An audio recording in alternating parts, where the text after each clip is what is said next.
سورہ حج دے اندر اللہ رب العالمین نے انسان دی تخلیق دے حوالے نال گفتگو فرمائی ہے، بیان فرمائے۔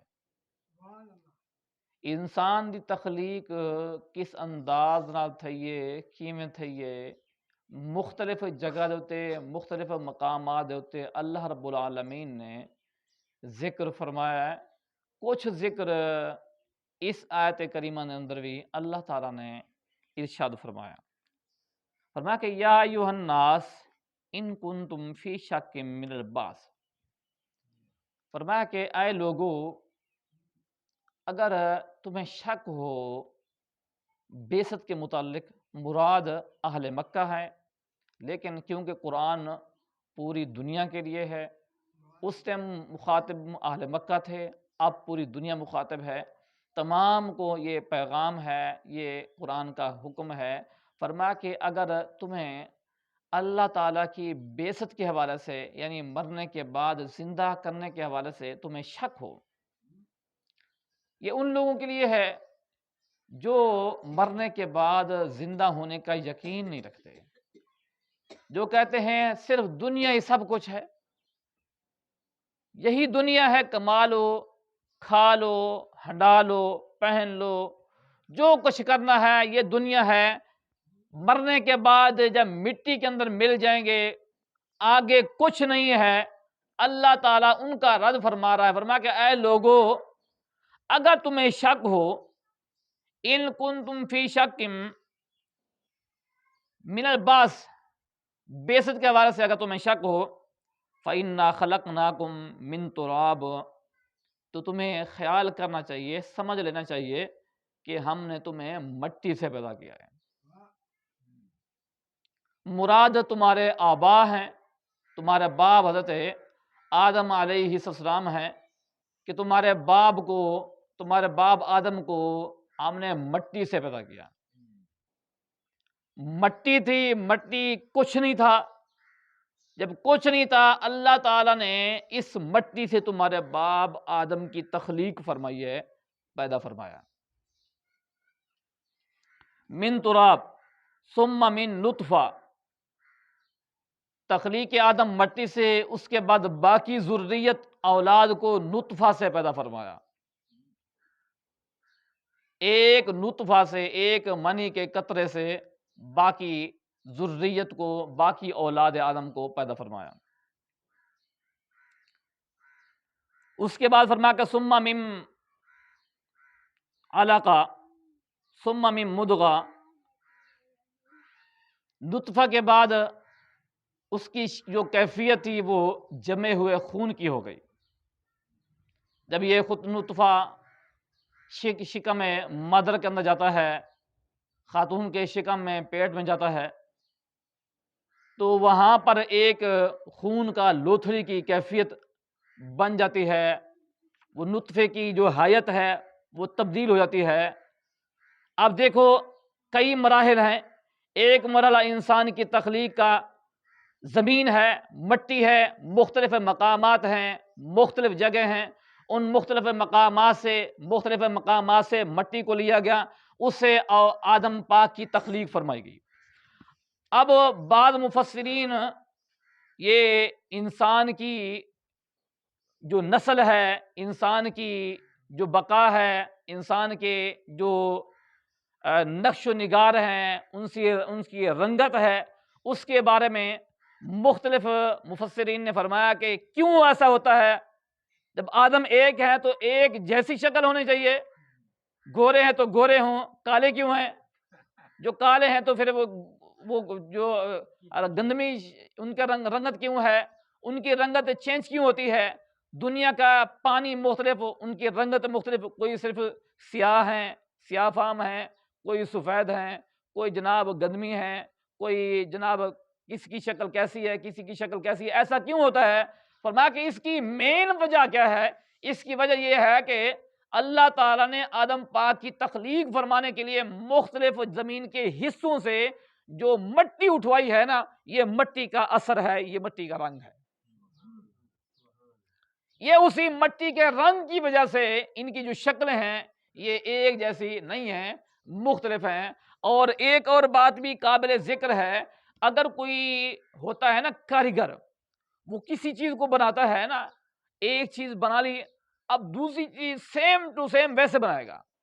یہ مثال لے لیں، میک کی مثال لے لیں، اس کی یہ سٹینڈ کی مثال لے رہے ہیں، کوئی بھی چیز آپ لے رہے ہیں، تو ایک بار جب وہ بن جاتا ہے، اس کو بنا دیا جاتا ہے، اگلی بار بالکل وہی کیفیت ہوتی ہے، وہی بالکل کوئی چینجنگ نہیں ہوگی۔ کچھ عرصہ بعد مزید تبدیلی آتی ہے، جب تبدیلی آتی ہے تو اس میں بھی جو تبدیلی کرتے ہیں پھر بعد والے ویسے چلتے ہیں۔ لیکن انسان کو اللہ تعالیٰ نے ایک ماں باپ سے پیدا فرما کر بھی اس کے بیٹے اور بیٹیوں کی رنگت ملتی جلتی نہیں ہے، نقش و نگار ملتے جلتے نہیں ہیں، ہر ایک کا رنگ الگ ہے، ہر ایک کی رنگت الگ ہے، ہر ایک کا نقش و نگار بھی الگ ہے۔ اور ایک اور بات کہ انسان کے جو مختلف چیزیں ہوتی ہیں، جس کو ڈی این بھی کہتے ہیں، ہر ایک بندے کے ڈی این الگ الگ ہوتے ہیں۔ ایک بندے کے ڈی این دوسرے سے بندے سے بالکل مختلف ہوتے ہیں، بالکل نہیں ملتے۔ اللہ اکبر۔ فرمایا کہ ہم نے تمہارے باپ کو آدم کو مٹی سے پیدا فرمایا، اس کے بعد تمہاری باری آئی، ذریت آدم کی باری آئی، نطفے سے پیدا فرمایا۔ نطفے کی اگلی جو رنگت ہے وہ تھی خون کا لوتھڑا۔ خون کا لوتھڑا یہ بنا دیا۔ اس کے بعد فرمایا کہ ثم من مدغہ، پھر مدغہ بن گیا، جمع ہوا خون بن گیا۔ اس کے بعد جمع خون کی کیفیت گوشت کی شکل میں تبدیل ہو گئی۔ اب یہ پہلے نطفے سے جمع ہوا خون، جمع ہوا خون سے اگلی جو صورت ہے، کیفیت ہے ماں کے شکم کے اندر، پیٹ کے اندر، وہ ہے انسان کے اس کو خون کو جو ہے وہ گوشت کے اندر تبدیل فرما دینا۔ انسان کو گوشت کے اندر تبدیل کر دیا جاتا ہے۔ اب ہوتا تو نطفہ ہے، جاتا نطفہ ہے، لیکن اب یہ مراحل، کئی مراحل سے یہ انسان گزرتا ہے۔ آپ میں اس مراحل سے گزرے۔ اور فرمایا کہ مخلقۃ و غیر مخلقہ، اس کے بعد کچھ وہ ہوتے ہیں جن کی تصویریں بنا دی جاتی ہیں، یعنی ماں کے پیٹ کے اندر ان کی جو شکلیں ہوتی ہیں وہ بنا دی جاتی ہیں۔ یعنی یہ مختلف مرحلوں کے اندر ایسا ہوتا ہے، کچھ عرصہ ماں کے پیٹ کے اندر یہ نطفہ رہتا ہے، پھر اس کے بعد یہ خون بنتا ہے، پھر خون کا یہ گوشت کا لوتھڑا بنے گا۔ اس کے بعد پھر اگلا مرحلہ ہوتا ہے اس کی شکل بنانے کے بعد اللہ تعالیٰ فرشتے کو بھیجتا ہے، یہ فرشتہ ماں کے پیٹ کے اندر آ کر اس کی شکل کو بناتا ہے کہ کیسی شکل دینی ہے۔ اب شکل دے دی گئی ہے، 4 مہینے کے بچہ ہو گیا ہے، اب اس کے بعد حکم ہوتا ہے کہ اب اس کے اندر روح بھی پھونک دو، اور اس کے بعد جو ہے اس کی شکل بھی بنا دو، روح بھی پھونک دو، اب یہ بھی لکھ دو کہ یہ زندہ کتنا رہے گا، کتنا عرصہ زمین پر یہ رہے گا۔ کوئی بچے آتے زندہ پیدا ہوتے ہیں، لیکن پیدا ہونے کے بعد فوت ہو جاتے ہیں۔ کوئی ایسا ہوتے ہیں 2 دن 4 دن، ہفتہ 10 دن 20 دن، مہینہ 2 مہینے 4 مہینے 10 دن، اور کچھ عرصہ زندہ رہتے ہیں۔ کچھ ایسے ہوتے ہیں جو 100 سال 200 سال تک زندہ رہتے ہیں۔ تو انسان کی زندگی کا جو معاملہ ہے یہ اللہ تعالیٰ کی قدرت کے اندر ہے۔ اللہ تعالیٰ بچہ جب ماں کے پیٹ کے اندر ہوتا ہے تو اللہ تعالیٰ اس ٹائم بندے کی زندگی، بچے کی زندگی کو لکھ دیتا ہے کہ یہ دنیا کے اندر کتنے دن رہے گا، دنیا میں کتنا وقت اتنے بسر کرنا ہے۔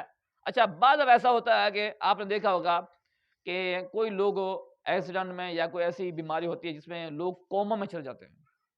اب کوما کیا ہوتا ہے؟ وہ سمجھے کہ موت ہی ہے، نہ کھانے کا ہوش ہے، نہ پینے کا ہوش ہے، نہ کچھ پتہ ہے کون آ رہا ہے کوئی نہیں، کوئی صرف سانس چل رہی ہے۔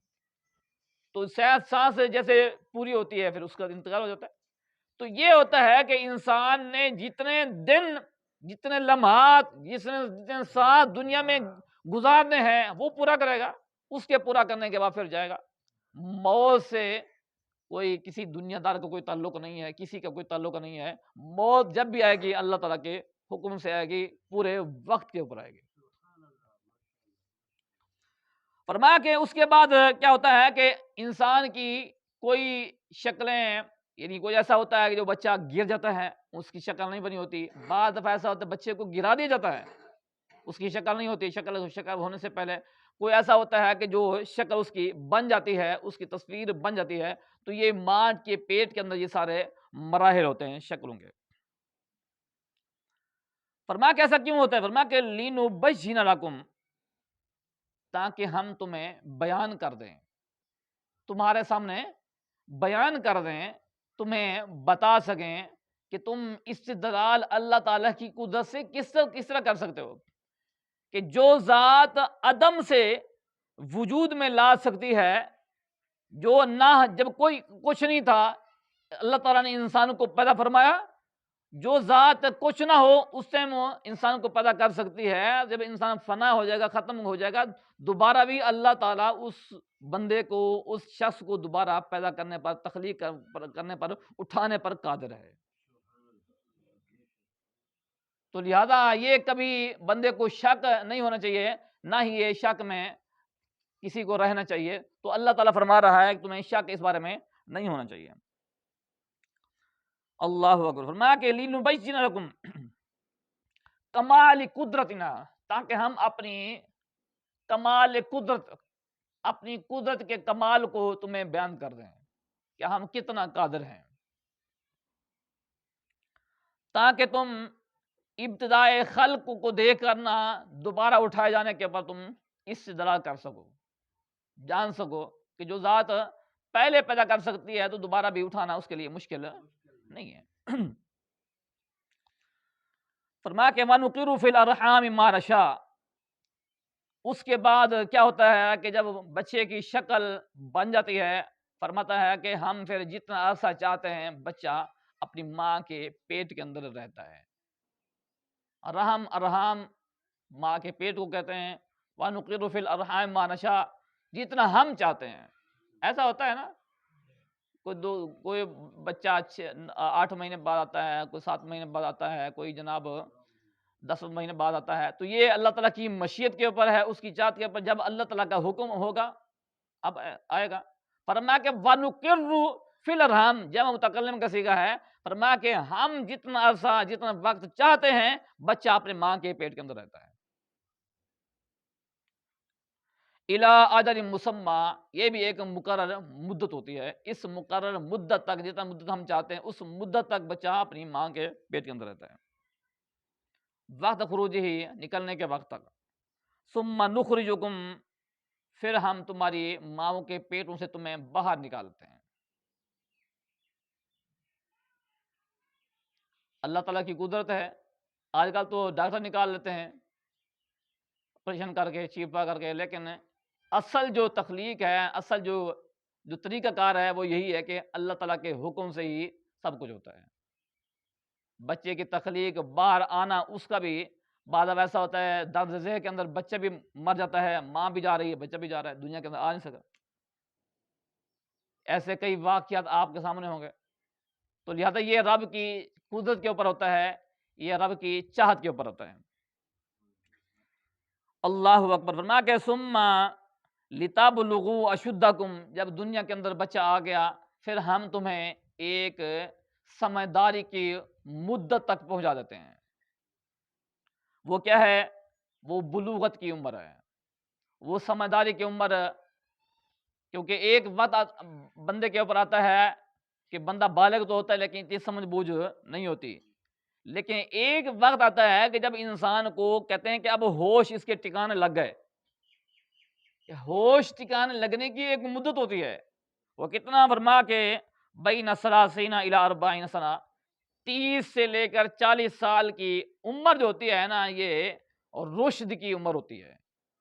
اس میں بندہ کمال کو پہنچتا ہے اور جو بھی فیصلے کرتا ہے اچھے کرتا ہے، سمجھداری والے فیصلے کرتا ہے، باتیں بھی سمجھداری والی کرتا ہے، اور یہ سب کچھ جو ہے اللہ تعالیٰ کے حکم سے ایسا کرتا ہے۔ تو یہ 30 سے لے کر 40 سال کی جو عمر ہے یہ رشد کی عمر ہوتی ہے، اس کے اندر بندہ اپنے یعنی کمال کو پہنچتا ہے، اپنی جسمانی اعتبار سے بھی، اپنی جناب عقل کے اعتبار سے بھی کمال کو پہنچ جاتا ہے 40 سال کی عمر تک۔ اس کے بعد پھر کیا ہوتا ہے؟ ایسا ایسا جتنا وقت گزرتا جاتا ہے انسان کی جو عقل ہوتی ہے وہ خراب ہوتی جاتی ہے۔ وَمِنْكُمْ مَن يُتَوَفَّىٰ، پھر کیا ہوتا ہے؟ تم میں سے پھر کچھ وہ ہوتے ہیں جن کو ہم فوت کر دیتے ہیں، وفات دیتے ہیں. تو وفات بھی اللہ تعالیٰ کے حکم سے ہوتی ہے، اس کے اذن سے ہوتی ہے. کوئی دنیا کے اندر آتا ہے 50 سال گزارتا ہے، کوئی اتنا بوڑھا ہوتا ہے کہ بندہ کہتا ہے کہ یا اللہ پاک تو اس کو اٹھا لے. کوئی ایسا ہوتا ہے کہ بندہ کہتا ہے یا اللہ پاک اس کی عمر نہیں تھی جانے کی. تو لہذا یہ ہمارے چاہنے یا نہ چاہنے سے کوئی فرق نہیں پڑتا. اگر یہ تو نہیں ہے کہ ہم کہیں کہ جناب یہ دنیا چلا، یہ ہم کہیں یا اللہ پاک اس کی جانے کی عمر نہیں تھی دوبارہ بھیج دے، ہماری کیا اوقات ہے. لیکن جانا ہر ایک نے ہے، لیکن جانے والے کے بارے میں بندے کو چاہیے کہ اچھا گمان رکھے اور اس کے بارے میں اچھا تاثر رکھے. حدیث پاک ایک بڑی ہے مسند امام اعظم ابو حنیفہ کے اندر، پاک نبی صلی اللہ علیہ وسلم نے فرمایا کہ اللہ رب العالمین ایک بندے کو موت دیتا ہے، بندہ دنیا سے جاتا ہے، دنیا سے چلا گیا. اس کے جانے کے بعد لوگ اس کے پیچھے نا باتیں کرتے ہیں، یار یہ بڑا اچھا بندہ تھا، بڑا ہی چنگا، بڑا بہرحال یہ آخری بندہ ہے، اس کے بعد چھٹی ہے. یعنی اس طرح کی لوگ باتیں کرتے ہیں، تاثر دیتے ہیں، یا بہت اچھا بندہ تھا کہتے ہیں نا. بعض دفعہ ایسا ہوتا ہے کہ چار بندے کہہ رہے ہوتے ہیں نا، چار بندے کہہ رہے ہیں نا تو کہتے ہیں یار کوئی بات نہیں، یار سارے کہہ رہے ہیں میں بھی کہہ دیتا ہوں. کبھی ایسا ہوتا ہے کہ یار کہتا ہے کہ یار جیسا کہتا ہے اب اللہ کی بارگاہ میں پہنچ چکا ہے، اچھا ہی ہے، بس اچھا کہہ دیتے ہیں. بعد اب ایسا ہوتا ہے کہ ان کو پتا ہوتا ہے کہ یار ان کے یہ کرتوت ہیں، سب کچھ ان کی سامنے ہوتا ہے، لیکن پھر لوگ جو کہہ رہے ہیں وہ کہتے ہیں ہاں یار وہ بھی اچھا تھا. اللہ تعالیٰ فرما رہا ہے جب میرے بندے کے بارے میں لوگ اس طرح کی باتیں کرتے ہیں نا کہ کہتے ہیں یار یہ بڑا اچھا بندہ تھا، اللہ تعالیٰ فرما رہا ہے کہ مجھے پتا ہے کہ یہ کتنا پانی کے اندر تھا، میں جانتا ہوں کتنا اچھا تھا، کتنا نیکوکار تھا، میں جانتا ہوں. لیکن کیونکہ میرے بندے کے بارے میں گواہی دے رہے ہیں نا، فرشتوں گواہ ہو جاؤ میں نے اس کو بخش دیا ہے. اب اللہ بھی جانتا ہے کہ یہ گناہگار بندہ ہے، اس کے اعمال بھی بتا رہے ہیں، سب کچھ بتا رہے ہیں، لیکن کیونکہ لوگ جو گواہی دے رہے ہیں، اللہ تعالیٰ فرما رہا ہے میں اپنے لوگوں کی، اپنے ان بندوں کی گواہی کو رد نہیں کرتا. جب میرے بندے کہہ رہے ہیں کہ اچھا ہے اے میرے فرشتوں اس کو میں نے بخش دیا ہے. بعض دفعہ ایسا ہوتا ہے نا، زیادہ تیار ہوتا ہے نا، وہ کہتے ہیں یار یہ بندہ تو چلا گیا ہے، بہت سارے ایسے کام کیے ہوں گے جس سے آپ کے دل کو تکلیف پہنچی ہوگی، آپ کو ناراض بھی کیا ہوگا، کہہ دو اچھا ہے. کوئی نہ کہنے والا بھی کہہ دیتا ہے کوئی یار بڑا اچھا ہے. اللہ تعالیٰ اس بندے کی وجہ سے اس بندے کی موافق اس کو بخش دیتا ہے. اب ایک جملہ آپ کی زبان سے نکلا ہے، یہ جملہ نکالتے ہوئے کنجوسی نہیں کرنی چاہیے. اگر آپ کے ایک جملے سے بندہ جہنم سے بچ جاتا ہے تو اس سے بڑھ کر اور کیا انعام ہو سکتا ہے. فرمایا کہ پھر کیا ہوتا ہے، تمہیں ایک مدت جو تمہاری مدت وفات ہے وہاں تک پہنچتے ہو، اس ٹائم تک پہنچ جاتے ہو، تمہیں موت آ جاتی ہے. یموت قبل بلوغ الاشد، یعنی رشد ہدایت کی عمر سے پہلے یا بلوغ سے پہلے تمہیں موت آ جاتی ہے. امنکم من یرد الی ارذل العمر، اور تم میں سے کوئی ایسا بھی ہوتا ہے جو آخری عمر تک جاتا ہے. ارذل عمر یعنی بڑی عمر تک جاتا ہے، 100 سال بھی 80 سال 90 سال 100 سال کراس کر گیا. بڑھاپا آ گیا ہے، اب ہاتھ بھی کام نہیں کرتے، ہاتھ بھی کامتے ہیں، منہ کے اندر نوالا. اب یہ ہمارے یہ جو نواب صاحب تھے، نواب نصر اللہ خان صاحب، یہ ایک بہت سیاسی بندے تھے، اور ان کے بارے میں یہ مشہور تھا کہ جہاں بھی جاتے ہیں ناشتے میں نا، صبح کے ناشتے کے اندر ان کی مکھن اور یہ شہد ان کا صبح کا ناشتہ ہوتا تھا. مکھن اور شہد کے اندر ان کی رنگت بڑی کمال کی، یعنی ویسے ٹھیک ٹھاک صحت مند تھے. لیکن جب بڑھاپا آیا نا، کمزور ہو گئے نا، تو کہتے ہیں کہ جب نوالا اٹھاتے، نوالا منہ کے اندر لیں گے، کبھی ہاتھ یہاں چلا جاتا، کبھی نوالا کا اٹھا کر دوسری طرف. یعنی یہ کیفیت بن گئی کہ وہ جو اپنے آپ کو پتہ نہیں کیا کہتے تھے. اب کیفیت یہ ہے کہ اب نوالا اٹھا کے منہ میں نہیں، ڈال سکتے ہیں، ریشے کی بیماری لگی ہے۔ بعض لوگوں کو ریشے کی بیماری لگتی ہے، ہاتھ کانپتے ہیں، تو فرمایا کہ کوئی وہ ہوتے ہیں جو بچپن میں فوت ہوتے ہیں، کوئی وہ ہوتے ہیں جو بڑھاپے میں فوت ہوتے ہیں۔ یہ کمزوری کی عمر ہوتی ہے، خوف کی عمر ہوتی ہے، جس میں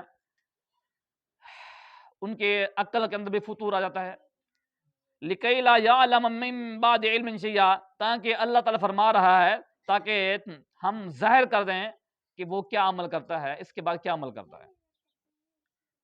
من قرأ القرآن لم یسر بہذہ الحالہ، حضرت اکرمہ فرماتے ہیں کہ جو بندہ قرآن مجید پڑھتا ہے نا، جو بندہ قرآن مجید پڑھتا ہے، قرآن کی تلاوت کرتا ہے، فرمایا کہ وہ بندہ اس کیفیت تک نہیں جائے گا۔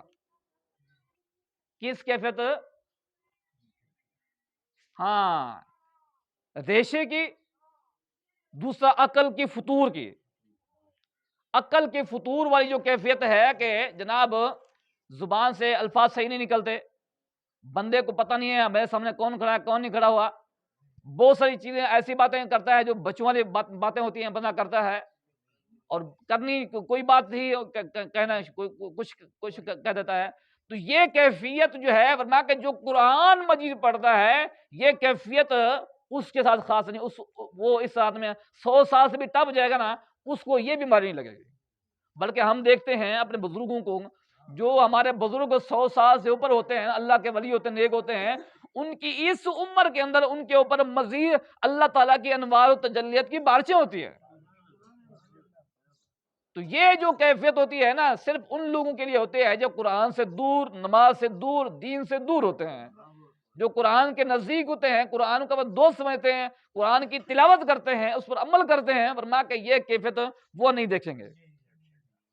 اب ہمارے بزرگ ہیں، ہمارے استاد گرامی قبلہ علامہ عبدالعلیم سیالوی صاحب، 80 سال تو عمر ان کی پہلے سے 85 سال ہو چکی ہے، لیکن ایسا بولتے ہیں، کیا بات، موتی کرتے ہیں۔ اسی طریقے سے کئی ہمارے بزرگ ہیں، عمر 100 سال ہو چکی ہے، 110 سال ہو چکی ہے۔ اعلیٰ حضرت کے ایک مرید تھے، 135 سال ان کی عمر ہو چکی تھی، 135 سال۔ اعلیٰ حضرت نے فرمایا تھا 150 سال تیری عمر ہوگی، 150 سال تیری عمر ہوگی۔ 135 سال کے ہو چکے تھے، یا لوگوں نے حملے بھی کیے کہ کسی طریقے سے ان کو مار دے جائے، جو رب نے عمر لکھ دی ہے تو وہ تو پوری کرے گا نا۔ 135 سال کی عمر اس ٹائم ہو چکی تھی جب ہم لاہور میں پڑھتے تھے، داتا صاحب حاضری ہوتی تھی، ہر جمعرات آتے تھے، وہاں بیٹھ کے ان کی محفل وغیرہ ہوتی تھی، لوگ آتے زیارت وغیرہ کرتے، لیکن 135 سال کی عمر، لیکن ماشاءاللہ بالکل ٹھیک ٹھاک بیٹھے ہیں، گفتگو کرتے ہیں، سمجھ آتی ہے، لوگ ان کے مرید ہیں، باتیں کرتے ہیں، لوگوں کو واعظ و نصیحت کرتے ہیں۔ عمومی طور پر دیکھا جائے تو 80-90 سال کے بعد بندہ فارغ ہے۔ تو لہذا جو اللہ کے نیک بندے ہوتے ہیں، اللہ سے دوستی کرتے ہیں، تو اللہ تعالیٰ ان کو اس کیفیت سے محفوظ فرما دیتا ہے۔ وَتَرَى الْأَرْضَ حَامِدَةً فَإِذَا أَنزَلْنَا عَلَيْهَا الْمَاءَ اهْتَزَّتْ وَرَبَتْ، فرمایا کہ تو دیکھے گا زمین کو وہ خشک ہو چکی ہے، جب ہم اس کے اوپر پانی کو اتارتے ہیں تو اہتزت ای تحرفت، یعنی وہ حرکت کرنا شروع کر دیتی ہے، یعنی اس کے اندر اپنے اندر جو کچھ ہے وہ اس کو نکالنا شروع کر دیتی ہے۔ اور وَأَنبَتَتْ مِن كُلِّ زَوْجٍ بَهِيجٍ، اور ہر طرح کے اناج کو، ہر طرح کی خوبصورت چیز کو وہ نکالتی ہے۔ آپ کو پتہ ہے کہ جب زمین کے اوپر بارش نہ ہو تو کیا ہوتی ہے، کہاں سالی سبزہ ہوتا ہے وہ بھی ختم ہو جاتا ہے۔ تو فرمایا کہ جب زمین کے اوپر بارش ہوتی ہے، بارش ہوئی ہے تو دیکھنا کئی دنوں بعد یہ کیسے گھاس وغیرہ یہ نکالتی ہے، زمین کی یہ پوری ہو چکی ہے۔ خصوصی طور پر ان علاقوں میں جہاں پر بارش وغیرہ نہیں ہوتی تو وہاں پر کام سارا بارش، جہاں پر نہری پانی نہیں ہوتا وہاں کام بارش کے پانی کرتا ہے، تو وہاں جو ہے یہ چیزیں واضح طور پر جنگلوں میں واضح طور پر نظر آتی ہیں۔ فرمایا کہ یہ ہم نکالتے ہیں ان چیزوں کے ذریعے سے۔ فرمایا کہ جب زمین مردہ ہو چکی تھی ہم نے ان کو زندہ کیا، اسی طریقے سے جب تم ختم ہو جاؤ گے ہم تمہیں اسی طریقے سے دوبارہ زندہ کریں گے۔